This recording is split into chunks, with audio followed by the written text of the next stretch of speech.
Dikisahkan setelah wafatnya Brawijaya IV atau Bratanjung, Raden Putra yang merupakan adik dari Raden Alit atau Angkawijaya atau Brawijaya V akhirnya meninggalkan kerajaan Majapahit dengan ikhlas. Ia pun pergi ke arah barat.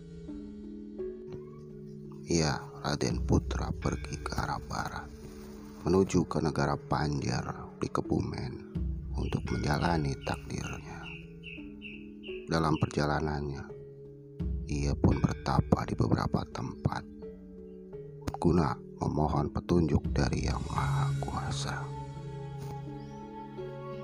Salah satu tempat pertapaannya adalah di Gunung Kumbang yang oleh masyarakat setempat lebih dikenal dengan nama Gunung Puyuh di Desa Surat Runan, Kecamatan Alian, Kabupaten Kebumen.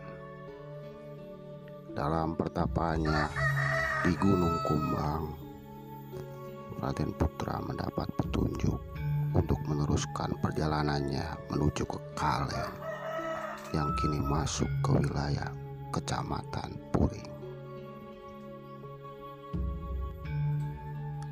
Setelah beristirahat di Kaleng, Raden Putra pun diajak Ki Ageng Kaleng ke rumah Kiai Ayah. Dari Ayah, Raden Putra diantar oleh Kiai Ayah menuju kediaman Buyut Kejawar di Kejawar. Setelah menetap di Kejawar berapa lama, Raden Putra diantar Ki Buyut Kejawar menuju ke Pasir Luhur dan akhirnya meneruskan perjalanan menuju ke Pajajaran. Di Pajajaran, ia kemudian menikah dengan salah satu cucu dari Raja Pajajaran dan dianugerahi 4 orang anak. 4 orang anak itu yaitu Raden Katuhu, Raden Manyaksasra atau Catra, Raden Manyakumara, dan Rara Aisyah atau Nyai Meranggi Kejawar. Dari Pajajaran, Raden Putra pun kemudian kembali ke timur dan menghabiskan masa hidupnya di Gunung Gerenggeng yang hingga kini dikenal oleh masyarakat setempat sebagai Syekh Baribin. Pada ratusan tahun yang lalu, Syekh Baribin adalah tokoh awal yang mengembangkan agama Islam di sekitar Gombong, Karanganyar, Sempor, Kebumen, dan sekitarnya. Tidak aneh jika Syekh Baribin diakui sangat baik oleh orang-orang di sekitarnya. Wilayah Pajajaran sangat penting dalam perjalanan hidupnya. Ketika usia sudah beranjak tua, ia pun kembali mendatangi tempat yang pada masa pelarian menjadi tempat bersejarah dalam hidupnya. Karena di tempat tersebut ia hampir tertangkap oleh prajurit Majapahit, dan sebagai penanda tempat ia selamat karena pertolongan ayam hutan, tempat itu diberi nama Desa Ayam Alas di Kroya.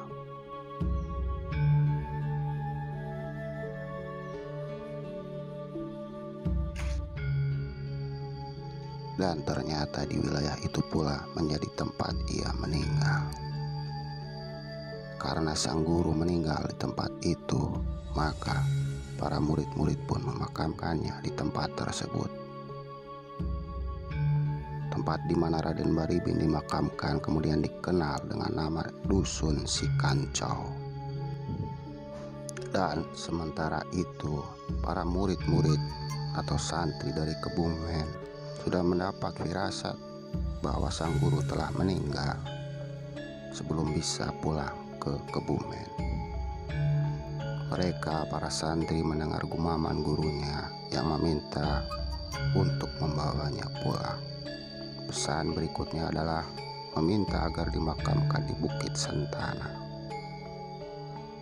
dari Gumaman meminta dijemput dan dimakamkan di Kebumen, di perbukitan Batu Cadas yang sebelumnya bernama Bukit Sentana, kemudian menjadi Gunung Grenggeng.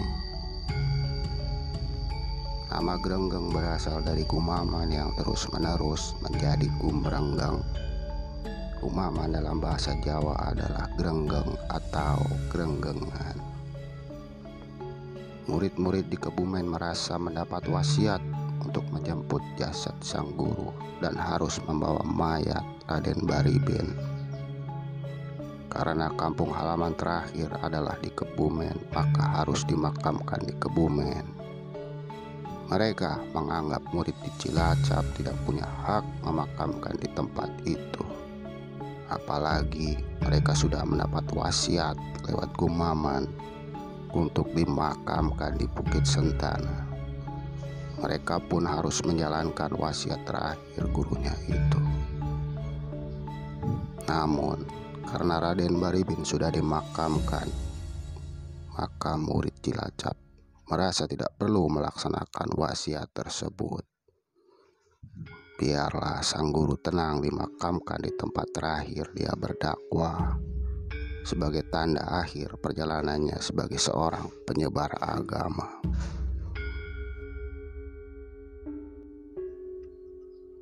Tidak ada perdamaian antara para murid. Semua pun merasa berhak. Semua merasa harus menghormati gurunya dengan pemikiran masing-masing. Pada akhirnya, jasad yang sudah dimakamkan kemudian dibongkar dan dibawa untuk dimakamkan di Grenggeng. Dan ternyata pula saat dibongkar, jenazah Raden Baribin mengeluarkan bau harum.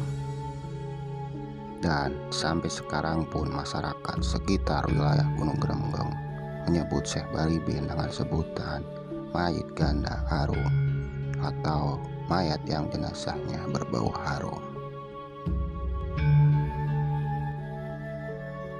Semasa hidupnya, Syekh Baribin dikenal sebagai orang yang sakti, yang berjuang membela kebenaran dan menentang kejahatan, serta menolong orang yang kesusahan. Syekh Baribin dianggap seperti orang yang sangat suci. Terbukti wilayah makamnya sekarang menjadi kampung yang religius, baik yang di Grenggeng Kebumen maupun yang di Sikancol, Cilacap. Makam Syekh Baribin di Grenggeng Kemit, Karanganyar sekarang ini dijadikan sebagai tempat wisata religi. Banyak para peziarah dan pengunjung yang datang ke makam Syekh Baribin. Ada yang sekedar napak jelas sejarah dan banyak pula yang berziarah dengan tujuan-tujuan tertentu. Salah satunya adalah dengan harapan akan bertemu dengan hewan peliharaan Syekh Baribin, yaitu burung perkutut dan burung dara. Konon, jika berhasil menangkapnya, akan diberikan kesempatan untuk terkabulkan keinginan duniawi. Wallahu a'lam bishawab. Di Sentono, sekitar area makam Syekh Baribin, terdapat juga makam-makam lainnya. Di antaranya yaitu makam Raden Adipati Jana dan makam Raden Bedagul atau Nawang Sasi.